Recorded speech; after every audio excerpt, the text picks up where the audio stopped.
I suppose many of you today come to learn something about resilience.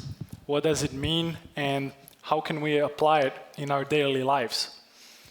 You see, for each of us, life will have certain agonies, and you want to create some kind of strength that will help you overcome those agonies. There is an ancient story, and I apologize if it will outdate me, about a restaurant chef and his daughter that seemed to be struggling in life. As soon as she would solve one problem, another one would follow. So her father, a restaurant chef, took her to the kitchen. He filled 3 pots with water, put them on fire, and waited for them to heat up. The daughter grew agitated. What was, her father trying to accomplish?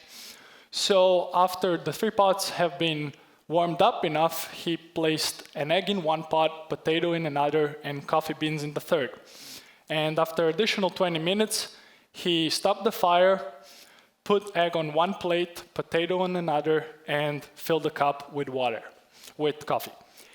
And he asked his daughter to observe, what did she really see? And the daughter said what she initially saw, an egg, potato, and coffee. But you see, all 3 items weren't identical. They were different now. Each of them changed the way they behaved. Potato, that was initially fragile with its liquid interior protected by outer shell, now became tough, a hard-boiled egg. Whereas potato, that was initially tough, now became soft and weak. The reason why I'm mentioning this is because general convention usually teaches us to be either an egg with an I don't care attitude or potato with I'm too hard to break attitude. But most of us are fragile and we fail at many things and we struggle in this life full of uncertainty, risk, and chaos. This calls us now more than ever as the world grows and develops to become more like coffee beans. And furthermore, to get better as things get harder. As Nassim Taleb would say, become anti-fragile or die. So they changed their substance, became something completely new. And this is the same way life works, which brings me to the key point of my talk today, about Stoicism, an ancient philosophy founded by Zeno of Cyprus, somewhere around 300 BC, who, while walking a lonely path, he got shipwrecked somewhere around Athens and came up with practical teachings that went on to inspire generations of thinkers, including Roman Emperor Marcus Aurelius, to today world's most known entrepreneurs and hedge fund managers.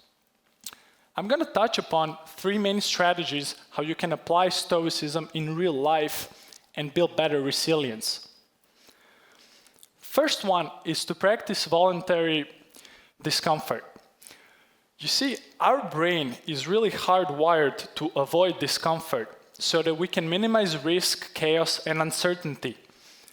And so that our mental patterns can operate in a safe and predictable way. But this contradicts with another of our innate desires, which is a desire to grow. So the key question is, how do we draw a fine line between those two? Too many people think everything in life should be pleasurable, but it is only through discomfort that we learn, act, grow, and really experience more things. Being resilient means understanding that accepting a short-term pain is actually followed by a long-term gain, whereas being non-resilient means embracing some kind of short-term gain only to find yourself suffering a long-term loss. So how do we practice this voluntary discomfort? I'd say we can practice it on a daily basis through simple discomforting actions, things such as running, reading, studying, whatever you don't feel that pleasant about. Because through these daily small discomforts, you actually trigger this feeling that compounds over time.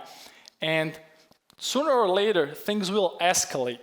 So you want to equip yourself with some kind of mental or physical fortitude, preferably both, that will help you overcome those challenges.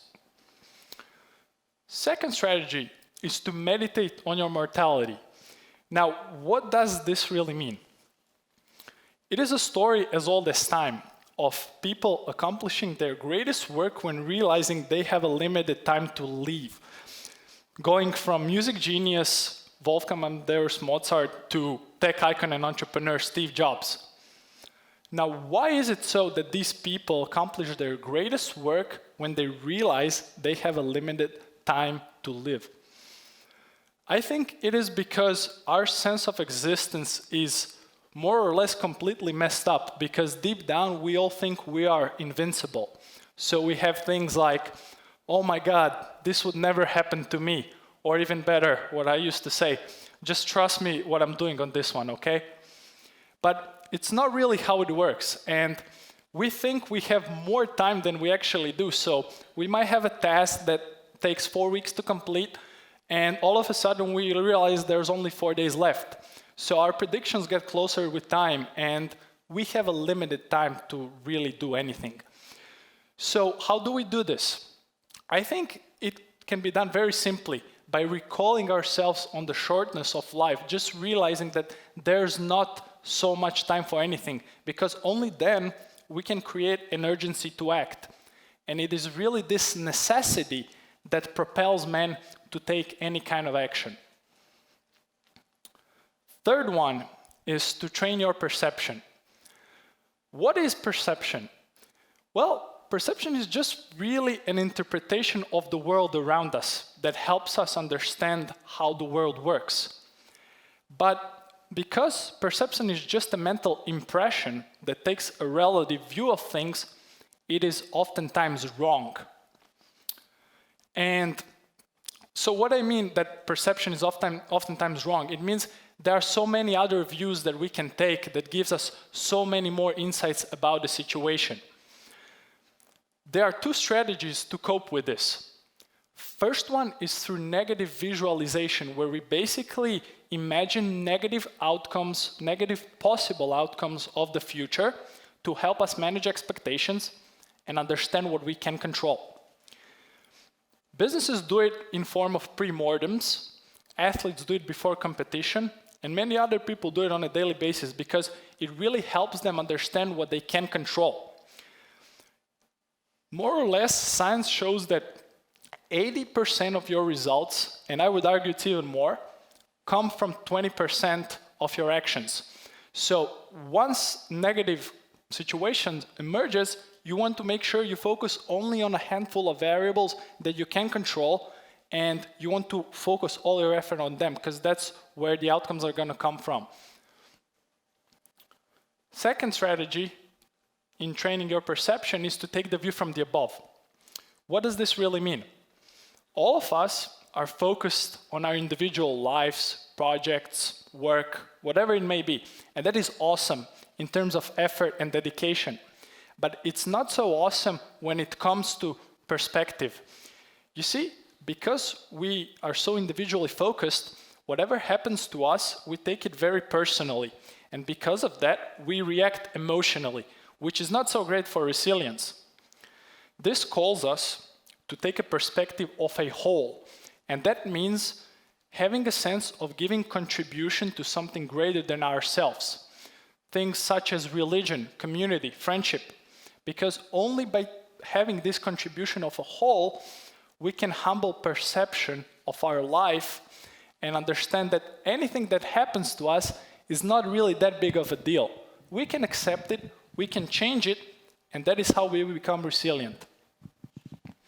So, 3 strategies to build better resilience based on Stoic philosophy is to practice voluntary discomfort, meditate on your mortality, and train your perception. As Marcus Aurelius said it, an impediment to action advances action, and what stands in the way becomes the way. I hope with my speech today you find your own way to building a better resilience and creating a more meaningful life. Thank you.